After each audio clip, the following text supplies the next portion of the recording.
اسرائیل اور امریکہ کی جانب سے ایران پر کیے گئے حملے کو آج پورے 100 دن ہو چکے ہیں اور گزشتہ رات ایران نے شمالی اسرائیل پر بڑا حملہ کیا ہے۔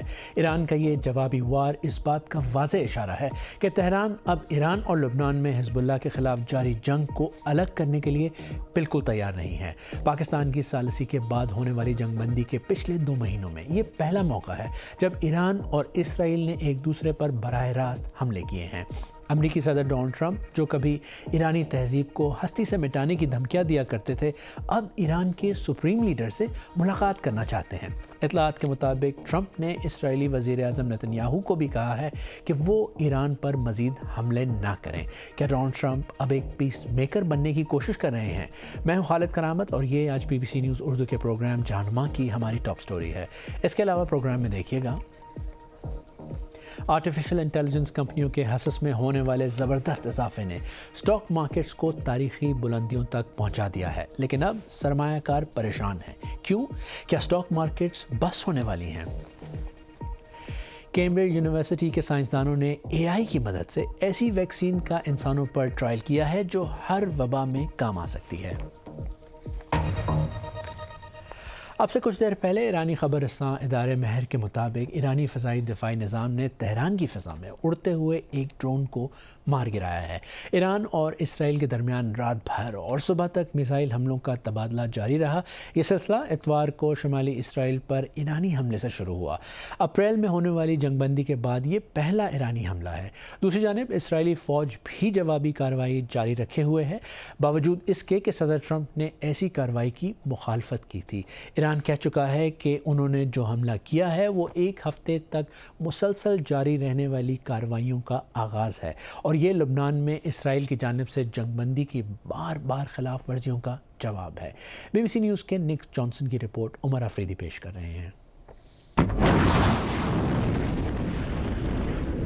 ایران نے اپریل میں ہونے والی کمزور سی جنگ بندی کے بعد پہلی بار اسرائیل پر میزائل داغے ہیں۔ اسرائیل کی خودکار ڈھال آئرن ڈوم نے ان میزائلوں کو حیفا شہر کے نزدیک روکا۔ اسرائیلی ڈیفنس فورسز کے ترجمان نے اسے ایران کی سنگین غلطی قرار دیا ہے۔ IDF کا کہنا ہے کہ اس نے وسطی اور مغربی ایران میں قائم فوجی اہداف پر جوابی حملے کیے ہیں۔ ایران کی اسلامی ریولوشنری گارڈ کور کا کہنا ہے کہ اس کے میزائل حملے پورا ہفتے جاری رہنے والے حملوں کی شروعات ہیں اور یہ لبنان میں اسرائیلی فوجی کارروائی کے جواب میں ہیں۔ اگر اس نے خطے میں اپنے حملوں میں اضافہ کیا یا ایرانی کارروائیوں کا جواب دیا تو اسے مزید تلخ ناکامیوں کا سامنا کرنا پڑے گا اور اس کے حمایتیوں کے خلاف تباہ کن حملے کیے جائیں گے۔ اسرائیل پر میزائل فائر کیے جانے کے موقع پر تہران کے بعض علاقوں میں جشن کا سما نظر آیا۔ ہمیں فخر ہے کہ یہ صلاحیت اب بھی موجود ہے اور ہمارے حکام کے پاس فیصلے کا اختیار ہے تاکہ وہ اسرائیل اور امریکہ کو مناسب جواب دیں اور پیچھے نہ ہٹیں۔ ایران کے میزائل حملے سے پہلے اسرائیل نے گزشتہ ہفتے امریکی ثالثی سے ہونے والی جنگ بندی کے باوجود لبنانی دارالحکومت بیروت کے جنوب میں حملہ کیا۔ IDF لبنان بھر میں کارروائیاں جاری رکھے گی اور حزب اللہ کے خلاف حملوں میں شدت لائے گی۔ ہم اسرائیل کے شہریوں پر مسلسل فائرنگ کی اجازت نہیں دیں گے۔ یہ سب ایسے وقت ہو رہا ہے جب صدر ٹرمپ اندیا دے رہے ہیں کہ وہ ایران کے ساتھ مستقل امن معاہدے کے قریب ہیں، ایک ایسا معاہدہ جس کے بارے میں تہران کا اصرار ہے کہ اس کا انحصار اسرائیل کے لبنان میں مہم روکنے پر ہوگا۔ اطلاعات کے مطابق صدر ٹرمپ نے اسرائیل کو ایرانی حملوں کا جواب نہ دینے کی تلقین کی اور فائنینشل ٹائمز کو دیے گئے ایک انٹرویو میں کہا کہ اسرائیلی وزیر اعظم بنیامین نتن یاہو کے پاس کوئی چارہ نہیں ہوگا سوائے اس کے کہ وہ وہی معاہدہ قبول کریں جو امریکہ ایران کے ساتھ طے کرے، کیونکہ فیصلے وہ یعنی ٹرمپ کرتے ہیں۔ اسرائیل کی جوابی کارروائی ٹرمپ کی ایران کے ساتھ معاہدے کو فائنل کرنے کی خواہش کے بالکل برعکس ہے۔ اب جبکہ اس تنازع کو 100 دن ہو گئے ہیں، ایران اور اسرائیل کے تازہ حملے امریکی اثر و رسوخ کے دائرے اور خطے میں امن کی نازک صورتحال کو اجاگر کرتے ہیں۔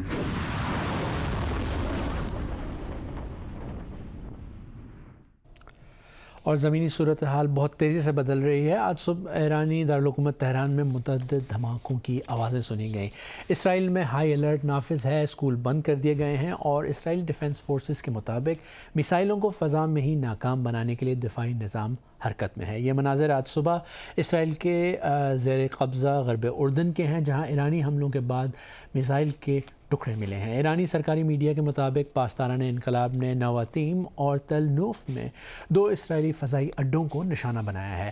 پاسداران انقلاب نے یہ دعویٰ بھی کیا ہے کہ اس نے شمالی اسرائیل کے شہر حیفا میں ایک پیٹرو کیمیکل پلانٹ کو میسائل حملے میں نشانہ بنایا ہے.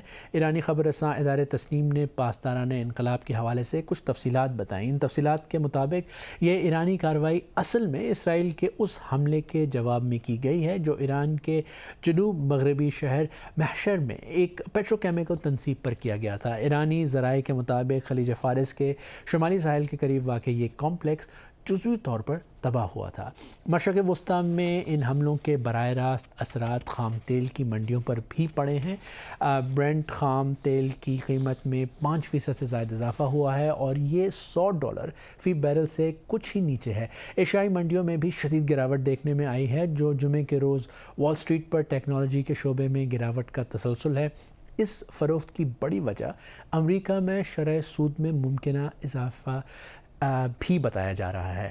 دوسری جانب امریکی صدر نے اپنے Truth Social media platform پر ایک تازہ پیغام جاری کیا ہے، جس میں انہوں نے کہا ہے کہ اسرائیل اور ایران دونوں فوری جنگ بندی کے خواہاں ہیں اور امن مذاکرات کا حتمی مرحلہ جاری ہے، بشرط یہ کہ کوئی حماقت یا جہالت راستے میں نہ آئے. برطانیہ میں اسرائیلی سفارت خانے کے ترجمان ایلیکس کینڈلر نے بی بی سی سے گفتگو میں کہا ہے کہ ایران میں مشن ابھی مکمل نہیں ہوا. مشرق وسطیٰ میں اس تازہ کشیدگی کے ممکنہ اثرات پر روشنی ڈال رہے ہیں بی بی سی نیوز کے بین الاقوامی امور کے editor Jeremy Bowen. The Middle East is in turmoil on every level right now. مشرق وسطیٰ ہر سطح پر اضطراب کا شکار ہے. ایسا لگتا ہے کہ اسرائیل نے کسی ریفائنری کو نشانہ بنایا ہے. وہاں سے بڑی آگ کی اطلاعات آ رہی ہیں اور اس بحران کے تھمنے کے کوئی آثار دکھائی نہیں دیتے. ٹرمپ اور نیتن یاہو نے 28 فروری کو ایران پر حملے کا جو فیصلہ کیا، اس نے اس کشمکش کو ایک نئے باب میں دھکیل دیا ہے. اس کے نتائج دنوں یا ہفتوں میں نہیں، نسلوں میں سامنے آئیں گے. ہم صحافت میں اکثر جلدی میں ہوتے ہیں، لیکن یہ ایسا معاملہ ہے جس کے اثرات ایک پوری نسل بھگتے گی. خلیجی ممالک جیسے UAE، جن کا پورا کاروباری ماڈل، ان کا مستقبل اس خواب پہ کھڑا تھا کہ خلیج استحکام کا جزیرہ ہے. Their hopes for the future are all based on the Gulf being an island of stability. اور اسی بارے میں مزید بات کرنے کے لیے اس وقت اسلام آباد سے میرے ساتھ موجود ہیں تجزیہ کار ڈاکٹر قندیل عباس. ڈاکٹر قندیل عباس، ایران پر امریکہ اور اسرائیل کے حملوں کو 100 دن پورے ہو چکے ہیں. 28 فروری کے بعد ایران پر بڑے حملے ہوئے، سپریم لیڈر سمیت بہت اہم اہلکار جو ہے ہلاک ہوئے. 100 دن بعد بھی جو ہے ایک خامنائی کے بعد دوسرے خامنائی جو ہیں ایران کے سپریم لیڈر ہیں، افزودہ یورینیم بھی موجود ہے جیسے پہلے تھی، پاسداران انقلاب بھی موجود ہیں. ساتھ ہی ساتھ اگر دیکھا جائے تو بیلسٹک میزائل بھی چل رہے ہیں اور ان کے پاس موجود بھی ہیں. تو کیا اس صورتحال میں ایرانی یہ کہنے میں حق بجانب ہوں گے کہ وہ جنگ جیت رہے ہیں؟ جی دیکھیے، جنگوں میں شکست یا فتح کا معیار فریقین کے طے شدہ اہداف کے حصول پر ہوتا ہے. جو فریق اپنے اہداف جنگ لیتا ہے اسے فتح یاب مانا جاتا ہے. امریکہ اور اسرائیل نے جب ایران پہ حملہ کیا تو ان کا مقصد ایران میں رجیم چینج اور ایران کے جوہری پروگرام کا خاتمہ تھا. جو بھرپور حملوں کے بعد بھی یہ دونوں اہداف وہ حاصل نہ کر سکے، ان کو شکست ہوئی. دوسری طرف ایران کا مقصد یہ تھا کہ وہ اپنا دفاع کرے اور سروائیول کو اپنے کو محفوظ کرے، یعنی اپنی بقا کے لیے مسئلہ تھا. تو ایران اپنے ان دونوں اہداف میں نہ صرف کامیاب رہا بلکہ ایرانیوں نے جوابی کارروائیوں میں امریکہ اور اسرائیل کو بھی شدید نقصان پہنچایا. تو جو امریکی ساکھ کو نقصان پہنچایا ایران نے، میرا خیال ہے اس بنیاد پر ایران کو یہ حق حاصل ہے کہ وہ اپنی فتح کا اعلان کرے. اچھا، 28 فروری کو حملوں سے پہلے صدر ٹرمپ ایران میں جو مظاہرین تھے ان سے کہہ رہے تھے کہ مدد آ رہی ہے اور وہ قبضہ کر لیں حکومت پر. اب جو صورتحال ہے اس سے تو یہ لگتا ہے کہ شاید ایران میں جو حکام ہیں، جو رجیم جسے کہا جاتا ہے، وہ پہلے سے زیادہ مضبوط ہو گئی ہے. آپ اس بارے میں کیا کہیں گے؟ جی بالکل ٹھیک کہا آپ نے، کیونکہ جنگ سے پہلے کچھ مخالف آوازیں ایران میں اٹھ رہی تھیں، اور اسی کو بنیاد بنا کر جب امریکہ اور اسرائیل نے ایران پر حملہ کیا تو انہی مخالف آوازوں پر انہوں نے بہت زیادہ بھروسہ کیا. لیکن جنگ کے دوران جب امریکہ اور اسرائیل نے ایران کے سویلین انفراسٹرکچر پر حملے کیے، ایران کے تعلیمی اداروں پر حملے ہوئے، اسپتالوں پر حملے ہوئے، اور میناب اسکول جیسے واقعات ہوئے جس میں 168 بچیاں ماری گئیں، تو اس حوالے سے میں سمجھتا ہوں کہ جو مخالف آوازیں تھیں ایک تو وہ دب گئیں، اور نہ صرف وہ دبیں بلکہ جو فارمسٹ اور ہارڈ لائنر تھے اس میں بھی ہارڈ لائنر کو ڈومیننس مل گئی، اور اس طریقے سے اس وقت وہ جنگ کی طرف جو جانے والا طبقہ تھا اس کو زیادہ طاقت ملی ہے. ڈاکٹر قندیل عباس، ہم سے بات کرنے کا بہت شکریہ.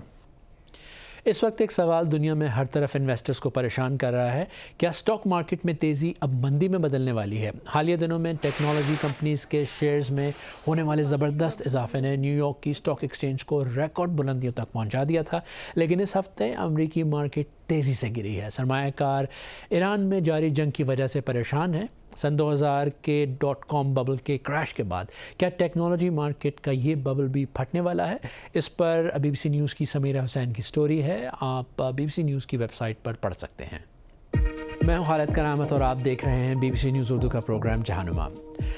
انڈیا میں جن زی کی کاکروچ جنتا پارٹی کا نام تو آپ سبھی جانتے ہوں گے، لیکن ہفتے کو پارٹی نے دلی کے علاقے جنتر منتر میں ایک بہت بڑا مظاہرہ کیا، اور اب ایک ایسی طاقت نظر آنے لگی ہے کہ جو لوگوں کو انڈیا میں چیلنج کر رہی ہے، بڑی پارٹیز کو چیلنج کر رہی ہے. اس پر بات کرتے ہیں ٹرینڈنگ میں.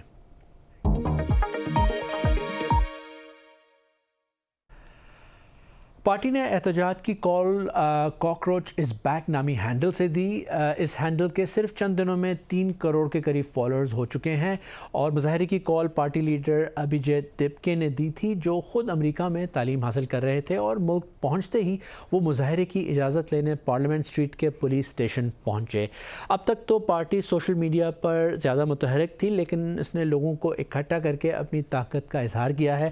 پارٹی انڈین وزیر اعظم سے مطالبہ کر رہی ہے کہ وہ وزیر تعلیم کو یا تو اپنے عہدے سے ہٹائیں یا وزیر تعلیم خود مستعفی ہو جائیں.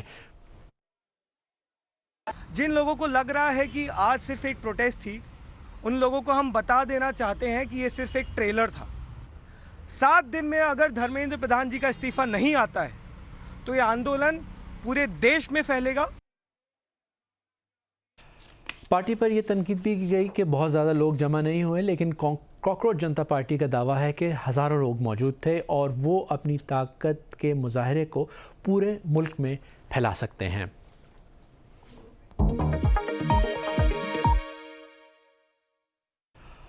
اور اب ایک نظر ڈالتے ہیں دنیا بھر کی باقی خبروں پر. چینی صدر 7 سال بعد شمالی کوریا کا دورہ کر رہے ہیں. شمالی کوریا اور روس کے درمیان آج کل قربتیں بڑھ رہی ہیں، جبکہ چین پیونگ یانگ پر اپنے اثر و رسوخ کو دوبارہ مضبوط کرنا چاہتا ہے. روانگی سے پہلے صدر شی جن پنگ نے دونوں ملکوں کے درمیان تعلقات کو ناقابل شکست دوستی قرار دیا تھا. فلپائن کے بڑے جزائر میں سے ایک منڈناؤ کے قریب شدید زلزلے میں کم از کم 19 افراد ہلاک اور 120 سے زائد زخمی ہوئے ہیں. 7.8 شدت کے اس زلزلے کے بعد خطے کے کئی ملکوں نے سونامی وارننگ جاری کی اور لوگوں کو بلند مقامات کی طرف جانے کا کہا تھا، تاہم بعد میں یہ وارننگ ختم کر دی گئی. آرمینیا کے وزیر اعظم نے پارلیمانی انتخابات میں تقریباً 50% ووٹ ملنے پر کامیابی کا اعلان کیا ہے. ان انتخابات کو وزیر اعظم کی مغرب کے ساتھ تعلقات گہری کرنے کی پالیسی پر ایک ریفرینڈم سمجھا جا رہا تھا، جبکہ روسی صدر نے خبردار کیا تھا کہ اگر آرمینیا یورپ کی طرف جھکا تو اسے یوکرین جیسے انجام کا سامنا کرنا پڑ سکتا ہے.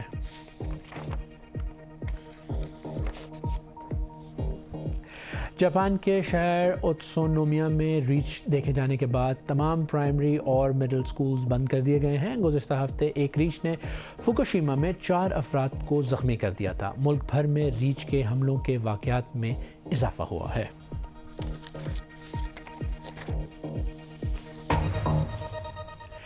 یونیورسٹی آف کیمبرج کے سائنسدانوں کا کہنا ہے کہ انہوں نے دنیا میں پہلی بار آرٹیفیشل انٹیلیجنس کی تیار کردہ ویکسین کا انسانوں پر تجربہ کیا ہے۔ یہ ویکسین کرونا وائرس کی تمام اقسام سے بچانے کے لیے بنائی گئی ہے اور محققین کا کہنا ہے کہ یہ ٹیکنالوجی مستقبل میں وبائی امراض کو روکنے میں مددگار ثابت ہو سکتی ہے۔ جیمز گیلگر کی رپورٹ پیش کر رہے ہیں رفاقت علی۔ یہ کووڈ ویکسین وبا کے دوران زندگیاں بچانے کا باعث بنی، لیکن انہیں وائرس پھیلنے کے بعد بنانا پڑا تھا، اور جب کووڈ نے اپنی شکلیں بدلنی شروع کی تو ان ویکسین کو بھی اپ ڈیٹ کرنے کی ضرورت پڑی۔ کیمبرج یونیورسٹی کی اس ٹیم نے کچھ الگ کرنے کی کوشش کی ہے۔ انہوں نے کووڈ پھیلانے والے وائرس سے ملتے جلتے بہت سے دوسرے کورونا وائرسز کا جینیاتی خاکہ لیا اور پھر AI یعنی کمپیوٹر سافٹ ویئر کی مدد سے ویکسین کا ڈیزائن تیار کروایا۔ اس سے ایک ایسی ویکسین تیار ہوئی جو ان تمام وائرسز کے خلاف تحفظ دے سکتی ہے، چاہے وہ اپنی شکل بدلیں یا کوئی نیا وائرس سامنے آ جائے۔ ان کا کہنا ہے کہ یہ پہلی بار ہوا کہ کسی ویکسین کا بنیادی حصہ آرٹیفیشل انٹیلیجنس نے ڈیزائن کیا ہو اور پھر انسانوں میں اس کی حفاظت کا تجربہ کیا گیا ہو۔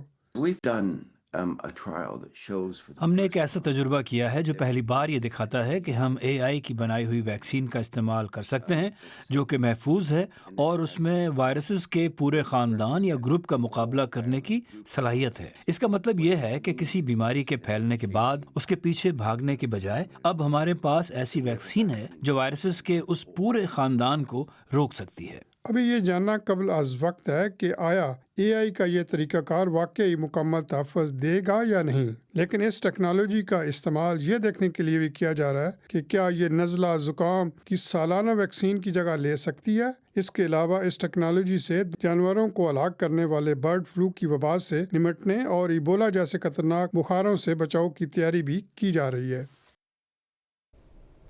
آج BBC نیوز اردو کے پروگرام جہانما میں بس اتنا ہی۔ پروگرام میں شامل سٹوریز اور تازہ ترین خبروں کے لیے BBC کی ویب سائٹ bbc.com/urdu پر آئیں۔ خالد کرامت کو اب اجازت دیں، کل پھر ملاقات ہوگی، تب تک bbc.com/urdu دیکھتے رہیے۔